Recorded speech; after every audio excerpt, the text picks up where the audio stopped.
ہوئے ایک مرتبہ ممبر رسول کی طرف پڑھے. مولا متقیہ ممبر کی طرف پڑھ رہے ہیں. لوگوں کے دلوں میں ارے کیا کرے کچھ سمجھ میں نہیں آ رہا ہے کہ مولا متقیہ ممبر کی طرف جا رہے ہیں. علی بیٹھیں گے کہاں؟ ایک مرتبہ مولا متقیہ نے اپنا پہلا قدم پہلی سیڑھی پر رکھا. لوگوں نے ایک دوسرے کو دیکھنا شروع کیا. مولا متقیہ نے دوسرا قدم دوسری سیڑھی پر رکھا. لوگوں نے ایک دوسرے کو کوہنیاں مارنا شروع کی. ارے تیسرا قدم جیسا تیسری سیڑھی پہ رکھا. لوگوں نے ایک دوسرے کو پکارنا شروع کیا. اور جیسے ہی علی نے چوتھا قدم چوتھی سیڑھی پہ رکھا لوگ اٹھ گئے اور اٹھ کر کے کہتے ہیں یا علی آپ نے رسول کے مقام کا احترام نہ کیا. ارے یہ ممبر رسول ہے آپ نے اس کا احترام نہ کیا. ایک مرتبہ مولا متقیان غیظ میں آتے ہیں اور پلٹ کے کہتے ہیں اور جاہلو یہ لکڑی کا ممبر ہے. میں بولی ہوں جس نے تو شب پیغمبر پر قدم رکھا. صلوات پڑھو محمد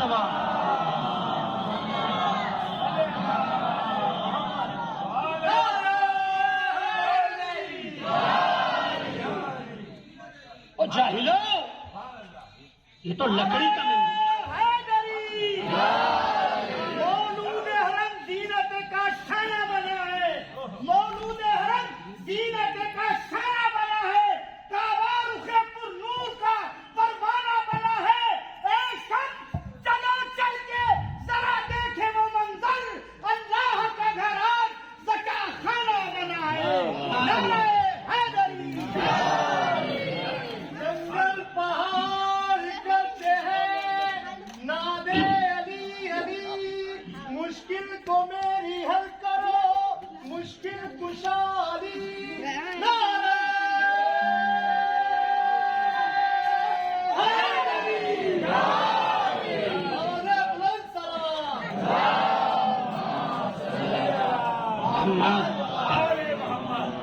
عزیزو مولا متقیان ممبر رسول پر ہے اور آنے کے بعد ایک مرتبہ اپنے جلد کو پکڑا اور جلد کو پکڑنے کے بعد کہتے ہیں اے لوگوں یہ علی کی جلد نہیں علم کا غلاف ہے.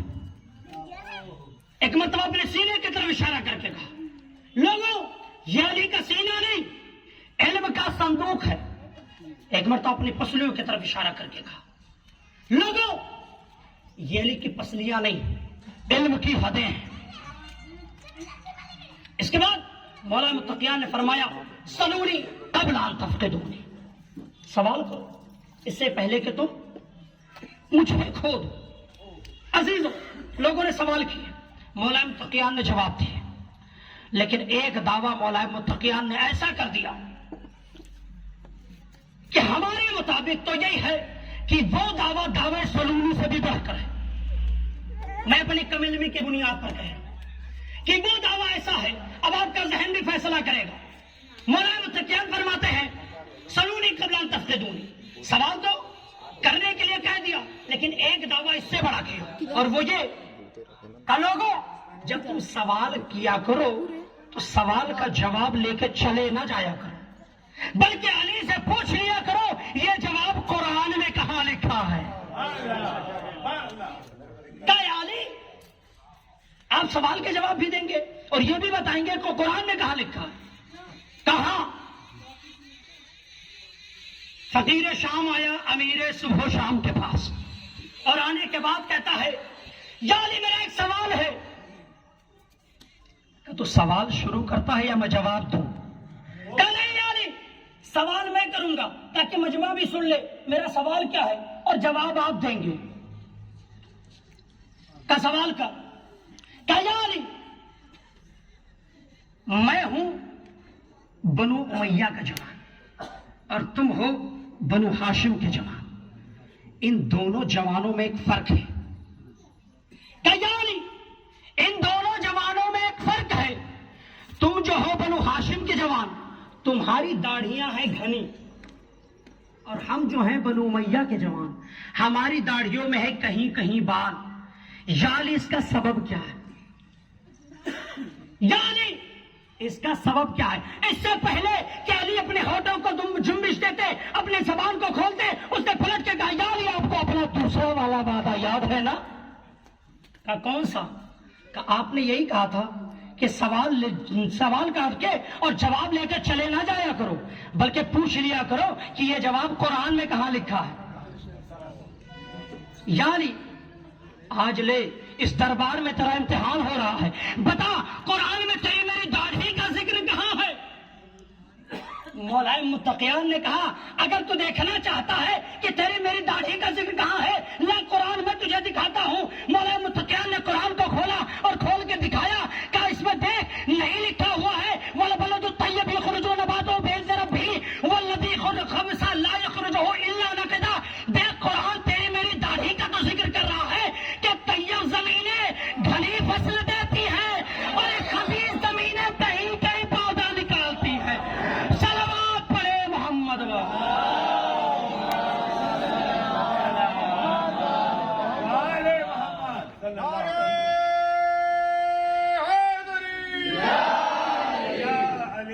دیکھ قرآن تیری میری داڑھی کا تو ذکر کر رہا ہے کہ طیب زمینیں گھنی فصل دیتی ہیں اور خبیث زمینیں کہیں کہیں پودا نکالتی. عزیزو، لوگ اس دعوے سلونی کے ذریعے سے ان کے گھر کے بچوں کا بھی امتحان لیا کرتے تھے، لیکن یہ نہیں جانتے تھے کہ ان کا گھر کا بچہ کوئی بھی ہو، سوال آپ کا کوئی بھی ہو، جواب ان کے پاس حاضر ہے. یہی فقیر شام جس کو لوگ امیر شام کہتے ہیں ایک باغ میں کھڑا ہوا تھا، بہت سارے اس کے موالی بھی موجود تھے. امام حسن سے چلے آ رہے ہیں، بچپنا ہے. امام حسن کو بلایا ہوں کہ یہ بتاؤ کیا تم بھی اپنے بابا کے طریقے سے ہر سوالوں کا جواب دے لیتے ہو؟ امام حسن نے کہا تجھے نہیں پتا، اولنا محمد، اوسطنا محمد، آخرنا محمد، تجھے نہیں پتا؟ کہا اچھا کوئی سوال کرو جواب دے گا؟ کہاں؟ سامنے اسے باغ کا پیڑ ہے، سب. امام حسن اس سے مخاطب ہے، کہتا حسن آپ سے میرا سوال یہ ہے کہ یہ بتائیے کہ اس درخت میں کتنے کھجوریں ہیں؟ اس درخت میں کتنی کھجوریں ہیں؟ امام حسن نے اس کو پلٹ کے دیکھا نہیں، کہا اس درخت میں 4004 کھجوریں ہیں. اس درخت میں 4004 کھجوریں ہیں. ایک مرتبہ کہتا حسن پلٹ کے دیکھ لے میں کس شجر کی بات کر رہا ہوں. کہا ہاں جس شجر کی تو بات کر رہا ہے اسی میں 4004 کھجوریں ہیں. ایک مرتبہ اس نے اپنے تمام موالیوں کو بلایا اور بلا کر کے چڑھا دیا اور جو چڑھ گئے سارے پھل توڑ ڈالے. ارے جو بات کھا جاتے ہیں ان کے لیے پیڑ کیا ہے؟ چڑھ گئے اور توڑ لائے. سارے پیڑ پہ جتنے بھی کھجوریں لگی تھی سب توڑ کر کے نیچے اس کو گننا شروع کیا. مولا متقیان کے اس لال نے کنارہ کشی اختیار کر لیا، گن رہے ہیں. کہہ رہے ہیں حسن آ کے دیکھ تو لو کیسے ہم شمار کر رہے ہیں. کا شمار تم کرو. جسے اپنے علم پر یقین نہ ہو وہ بیٹھ کر گنے، جسے یقین ہی نہ ہو وہ آ کے شمار کرے. کا گنو. گنتے رہے. جب 4002 پر پہنچے اور 2 بج گئی تو اب اٹھانا بھی نہیں چاہتے. کیا کیا؟ دونوں کو مٹھی میں دبا لیا اور دبانے کے بعد ہاتھوں کو باندھ لیا. کہا حسن تم نے کہا تھا کہ 4004 کھجوریں ہیں، ارے یہ تو 4002 ہی کھجوریں ہیں. اب حسن تم نے تو کہا تھا 4004 کھجوریں ہیں. ایک مرتبہ امام حسن نے اس کی طرف دیکھا، کہا او جاہل ذرا عقل تو لگا، جو پیڑ میں لگے ہوئے کھجور کو بتا سکتا ہے وہ تیری مٹھیوں میں رکھے ہوئے کھجوروں کو. صلوات پڑھے محمد.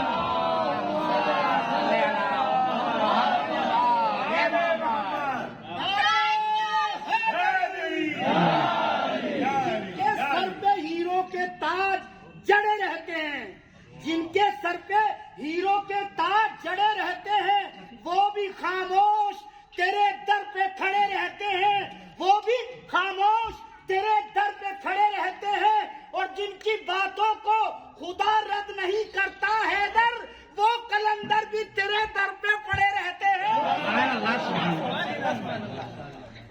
یہ ہے علم امام. ایک سوال اٹھا تھا کہ معصوم کے پاس، ائمہ علیہ الصلوۃ والسلام کے پاس علم غیب ہے یا نہیں؟ یہ سوال اٹھا تھا. کسی نے جواب دیا کہ علم غیب تھا، کسی نے جواب دیا علم غیب نہیں تھا. اماموں کے پاس علم غیب کسی نے کہا ہے، کسی نے کہا نہیں علم غیب نہیں ہے. میں منبر سے دعویٰ کر رہا ہوں کہ ان کے پاس علم غیب نہیں تھا. گھبرائے نہیں، میں کہتا ہوں ان کے پاس علم غیب نہیں تھا. ابھی آپ نے دیکھا امام حسن کا یہ واقعہ جس میں امام حسن نے بتا دیا. لیکن یاد رکھیے گا، ایک ہوتا ہے صادق، ایک ہوتا ہے صدیق. صادق وہ ہوتے ہیں جو سچ بولے، لیکن صدیق وہ ہوتے ہیں جو بول دے ہو جائے. یہ صدیقوں کا گھر ہے. سوال ہوا علم غیب ہے نہیں ہے، کسی نے کہا ہے، کسی نے کہا نہیں ہے.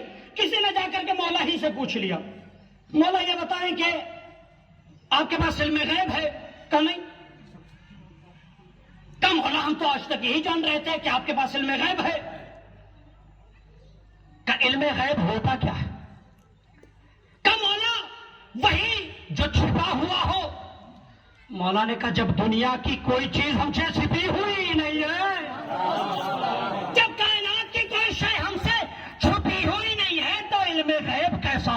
ایک صلوات پڑھے محمد.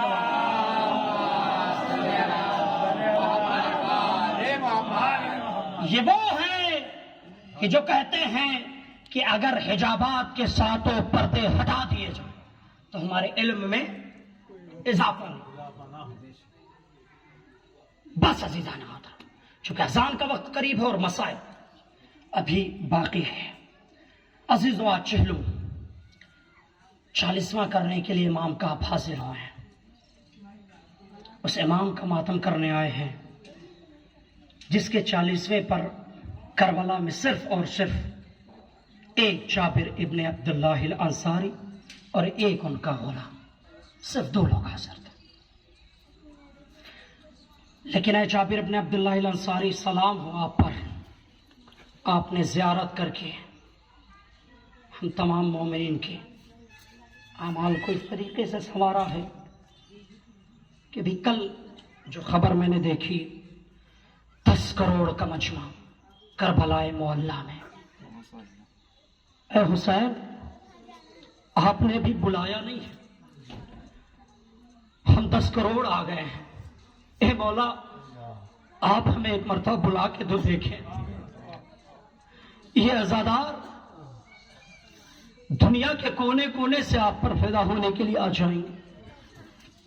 اے عزیزو، آج یہ چہلم کی وہ تاریخ ہے کہ جب جناب سجاد کو یزید نے بلایا،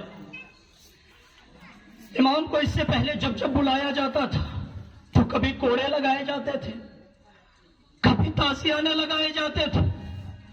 اے عزیزو، ایک مرتبہ جیسے ہی یزید کے دربار سے غلام آیا اور کہتا ہے سجاد تمہیں یزید نے بلایا ہے.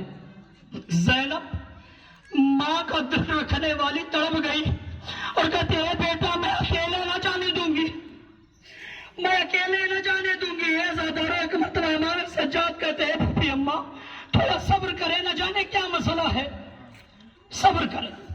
صبر کی تلقین کر کے امام سجاد تنہا دربار میں آئے. ایک مرتبہ امام سجاد سے یزید کہتا ہے اے سجاد، آج سے ہم نے تمہیں آزاد کر دی. اے زادارو، آزادی کا نام سنا، مولا سجاد زارو قطار رونے لگے. دنیا کے یہ واحد قیدی ہے جو قیدی سے رہا ہو کر کے روتے ہیں. اے زادارو، ایک مرتبہ مولا سجاد کو رہائی کی خبر ملی. کہتے ہیں سجاد اگر آپ چاہیں تو یہاں رہیں، چاہے تو مدینے جائیں، چاہے تو کربلا جائیں. ایک مرتبہ مولا سجاد کہتے ہیں میں اس میں کچھ بھی نہیں کہہ سکتا، میں جب تک اپنی پھوپھی سے نہ بات کر لوں. ایک مرتبہ حداد کو بلایا گیا، ہتھکڑی بیڑی کو کاٹا گیا. امام سجاد کے بدن سے جب ہتھکڑی بیڑی کو کاٹ دیا گیا نا، اب جیسے ہی امام سجاد دربار میں داخل ہوئے، تمام بیویاں لپٹ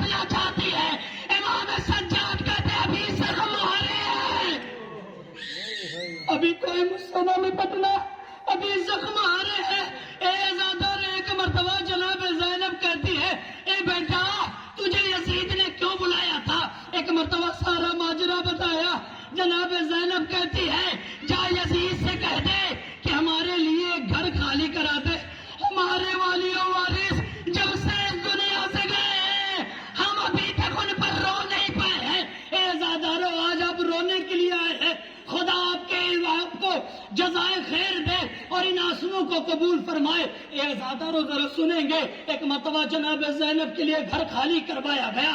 ایک مرتبہ کہتے ہیں جناب زینب کہتی ہیں جا یزید سے کہتے کہ میرے لیے ایک سیاہ علم لگا دے, سیاہ علم لگا دے, اور کوفے میں اور شام میں تمام جگہوں پر اعلان کر دے کہ جو بھی علی کی بیٹی سے ملنا چاہتی ہے وہ تمام بیویاں آ سکتی ہیں.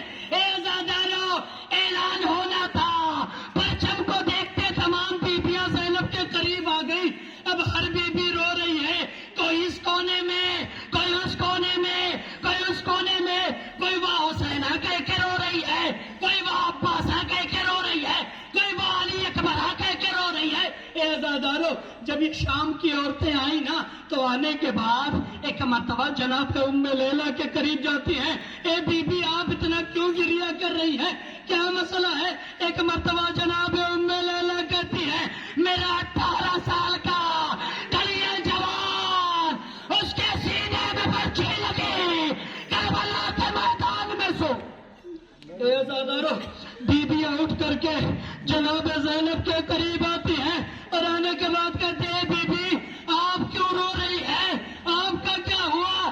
ایک مرتبہ زینب کہتی ہے ارے میرا بھیا 3 دن کا بھوکا پیاسا, ارے پتے پوش خنجر سے شہید کر دیا گیا. جناب زینب کو بیویوں نے پرسا دیا.